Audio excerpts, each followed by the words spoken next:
Welcome to Maverick University, an educational series featuring ministry modules taught by ministry-minded Christians and designed to help Christians become more effective in their service for Christ.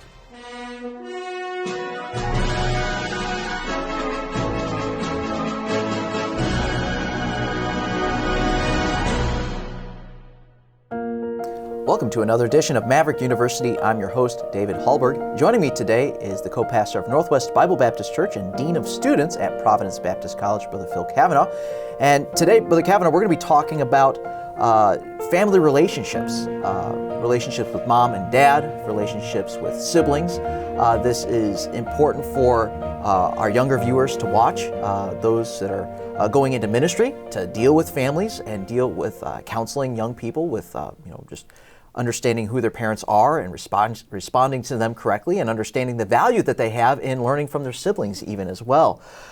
Can you give us a brief biography of your background and your family life? Where, in what environment did you grow up, and what was your family life like? And then we can get into specific lessons that you learned and the importance of a good family life. Are we going to discuss good lessons or bad lessons today? All the above. All the above, yeah. Okay.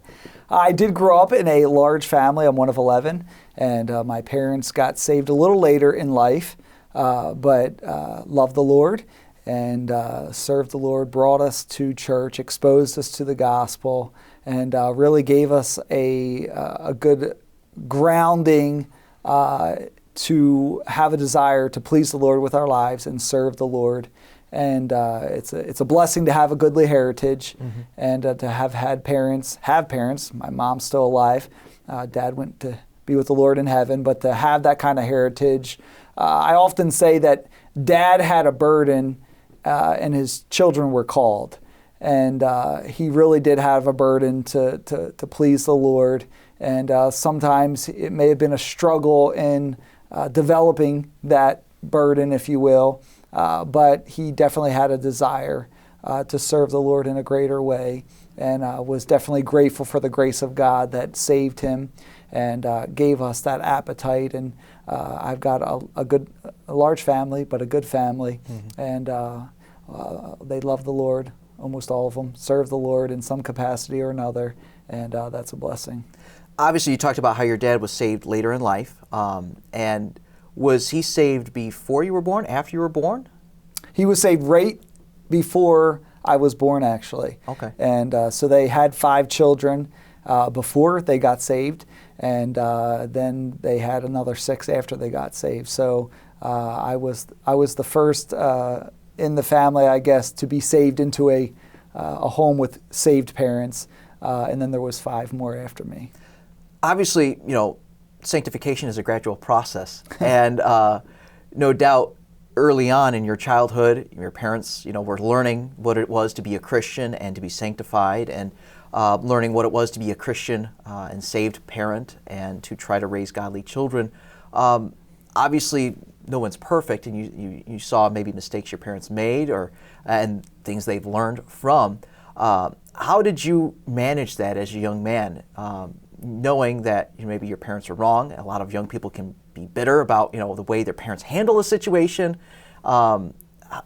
Is there some way that a young person can overcome some bitterness in their life when their parent doesn't deal with something properly? Well, of course, in every home you're going to have situations where mom and dad are going to be wrong. How they respond, what they do, direction, that's just nature, because we're all wrong. We can be saved, but we're still wrapped in the flesh, and sometimes that dictates our discourse or life, and it distracts from what God wants to do. But the biggest thing for any young person, even adult, really, is to understand at some point, no matter how good or bad your parents are, you're always going to come to a fork in the road where you're going to have to say, I'm going to thank God for who He gave me for parents. Because that is not a choice that we make. That is something that was from God. And a lot of people struggle in their relationships with their parents because they focus on what their parents aren't, or what they didn't do, or their failures, as opposed to having the approach to life that, no, I'm going to be thankful that God gave me parents. And we know there's bad parents. We know that there's wicked parents that have done horrible, tragic things. But if you focus solely on the failures of your parent, you're going to live a miserable life, and you will reap that effect in your own children on your life. And so I've tried to approach life and encourage others to do the same things, that just accept dad and mom for who they are. And what they're not, learn from it and be better.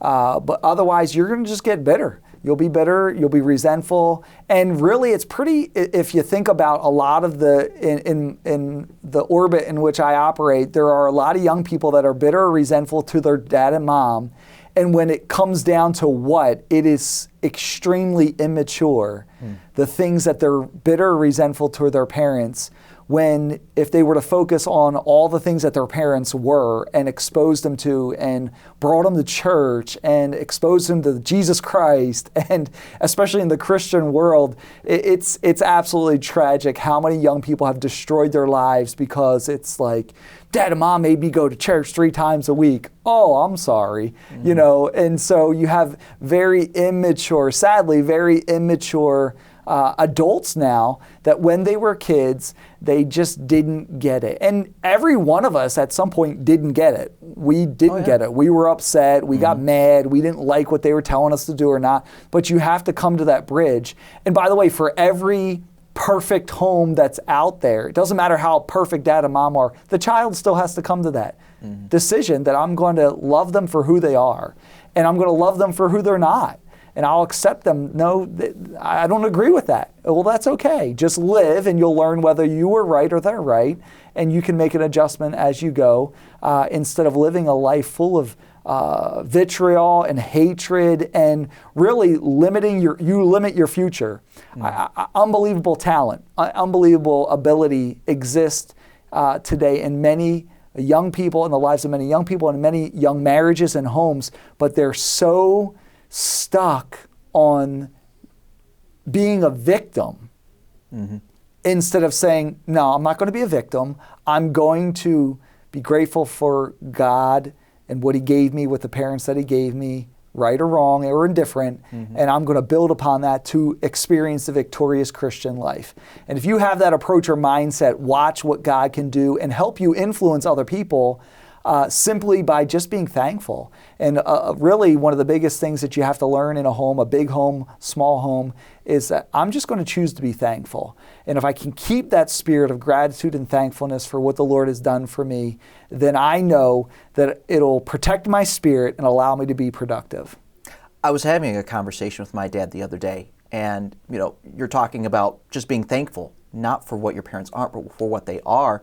And you look at other families, and the older I get, the more I start to appreciate this, and that's why I was having this recent conversation with him. I told my dad, thank you for normal. Thank you for normal. Yeah. Because I get it, every family is weird in their own way. For sure. But there are some basic things that every family needs to have, and things that you need to teach your young people. Yeah. The fact that my dad had a job and paid his bill, had a mortgage, we did normal things. We went on a few family vacations, nothing ever too extravagant or anything like that. But I'm like, Dad, thank you for normal. Yeah. Thank you for teaching me that you can get married and you can stay married. Thank you for teaching me that you can have a job and pay your bills. By no means are we successful at any particular thing as a family, other than the fact that we're successful being normal. Right. And it doesn't even necessarily have to be the spiritual things. A young person can grow up in a home that's not spiritually inclined, go to church riding a bus even though your parents don't take you, and yet look back at your parents and say, thank you. Yeah. Thank you for being what you were to me. You may not have been able to contribute to these areas of my life, but you did contribute in these areas as well. There's always a level of dysfunction. And it's really just embracing the dysfunction. This is who we are. This is crazy. I mean, can you imagine us now getting together? If you think about us and let's say our spouses, and then the children, or for my mom, the grandchildren. I mean, it's bedlam. It's mayhem. And but yet you just say, man, what a blessing to be part of this. And that God saw fit to allow us to be included in this, and then utilizing that to bring glory to the Lord and living that way And you're right with the normal. Dad went to work early every day and came home at a certain time. And a lot of those things, if you're not careful, you focus on the inadequacies or what you didn't think, or they're holding us back, or they're the parents of no, and all the sophomore stuff and the childish stuff, the teenage years and the adjustments that come with that. And you just kind of, you got to have a constant attitude adjustment and a life adjustment, and just say, man, my parents are crazy, but I love them. Yeah, embrace the crazy. Yes. And your family was unique in a way, with as many, 11 kids in the family. Can you talk to us a little bit about, I've heard you told the story before, about the hoopty van and your reaction toward the hoopty van. The hoopty van. And, you learn when you have 13 in one family, there's got to be a 15-passenger van around there somewhere. And that's a funny story. Just learn, you get your permit in the hoopty, you learn how to drive in the hoopty van. And, maybe your friends had a cooler car or a nicer car or something like that, and you're like, listen, this is how I pick up the girlfriend. In the no, not really, but you joke What a about ride, it, like, huh? man, what am I going to do? How am I going to get a girlfriend with a 15-passenger van? And revert back to previous podcasts on how to marry the right one. That's right. And Absolutely. but it's a lot of fun just to. At some point, there's the pride that gets in there, and it's like, oh man, here we go. It's like you go to restaurants and people are watching you get out of the vehicle, and they're like, 1, 2. And they're like, are you all from the same family? Do you have the same mom? The questions that you get asked, and you're kind of embarrassed about it a little bit. And then finally you just grow up and you're like, whatever, we're just going to have fun. And you go places, and next thing you know, people want to come join your table because you're having so much fun. Mm-hmm. And it's just, the life is a perspective. And whether you're an only child to many children in a home, beyond 11, just learn to appreciate life and what God's given you. There's going to be the good, the bad, and the ugly with it. And what you focus on is what you'll get out of life. And if you want it to all be negative because you thought it was all negative, then you're limiting your life. And guess what? Life is really quick. It's short. Mm-hmm. It's a vapor, the Bible says. And so you'd better make sure that you just value what we get in this life, and then have some spirit of gratitude. And I thank God for parents who love the Lord. We're sincere. Sometimes maybe we're sincerely wrong, but they were sincere about serving the Lord, and thank God for parents that put that emphasis in our lives. Can you talk about the role that your father played in your life, the role that your mother played in your life? And each are so essential. They play different roles in each child's life. They, obviously they're both your parent, but they do something different for you. What were the roles that your father played in your life? What was the roles that your mom played? Obviously, two opposites. Dad was definitely the military type background, was very, black and white, which you need. You need that, the disciplinarian. Mom was more of the kind-hearted, compassionate one. And she had her line for sure. I experienced that a few times. Amen. But they definitely have their role, and it's amazing how, when as parents they try to pursue their role biblically, how that has an effect on the palate of the children as well. And I thank God for my dad. Taught us to work hard. Mom facilitated that in different ways, and how the emphasis was not necessarily on all brain. They wanted common sense too. They wanted you to know how to work with your hands. They wanted you to not just have, let's say, a level of intellect, but also a level of ability to be a problem solver. And I thank God for that, where there was that opportunity in life to learn how to work with your hands and also work with people. And there's a lot of stories that can go into that, but I do thank God for that opportunity that they facilitated in the home. And obviously, there's always plenty of opportunity for conflict. The more moving parts you have in any machine, you just need more, lubricant to kind of help everything not to overheat. And obviously, with 13 people in one home, there's plenty of moving parts there with siblings. Mm-hmm. What role did your siblings play in your life? Siblings can be a great encouragement. They can be some great adversaries as well. And you're kind of stuck in the middle of this pack. Right. You know, the oldest one is always like the great experiment, and the youngest one is the baby, gets all the attention, while the one in the middle is forgotten. And so, Yes. I don't know, maybe this is your opportunity to vent, I guess. I'm with the forgotten one, I don't know, but... No, you always tried to say I was too young to work and old enough to play, right? Oh, okay, all right. It's all about adjustments. Yeah. But, you know, the friction definitely creates some heat, let me tell you that.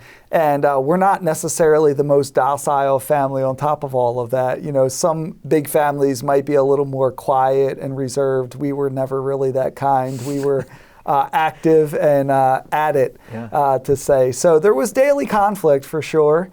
And you learn how to handle people and read people and adjust with that. And so, yes, the siblings definitely play a role in your development. And I guess you should say will always play a role in your development. Mm-hmm. No matter where you go, you're going to there's going to be a sibling around somewhere, right? Mm-hmm. And so it's good. It keeps you humble because they know the real story. So you can't be making up any evangelistic stories because they know the story. But anyway. And I know them. They'll probably call you out on it. Oh, they too. will. They're posting comments right now underneath this video, I'm sure. No doubt.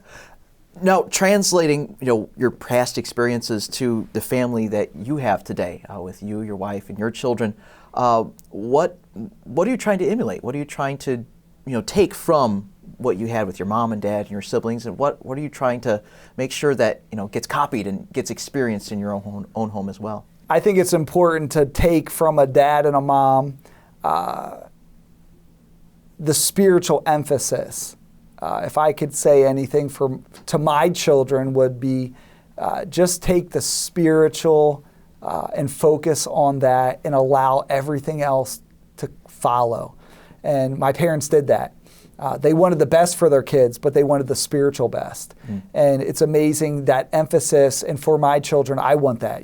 As a parent, if I could emulate anything, it would be just try to emphasize the spiritual. Don't be a Pharisee. Don't be a hypocrite, even though we are. Just try to just be normal to the best of your ability. Love the Lord. And it's amazing when you just have that desire to walk with God, have a relationship with God, to know where you take your problems, to know that the Word of God is the answer to life's problem, that God can speak to you specifically. God cares about you specifically. Those are benefits and blessings that I would love to see reproduced in not only in my life, but in my children's life, and hopefully one day in their marriages and their children one day, where the perpetuity of salvation is something that is preserved through a genuine relationship with the Lord. All right, that was perfect for us. Thank you so much for that, Brother Cavanaugh. And if you want to check out our other previous conversations with Brother Cavanaugh, check out our YouTube channel and also the audio-only podcast platforms. Thank you so much for joining us.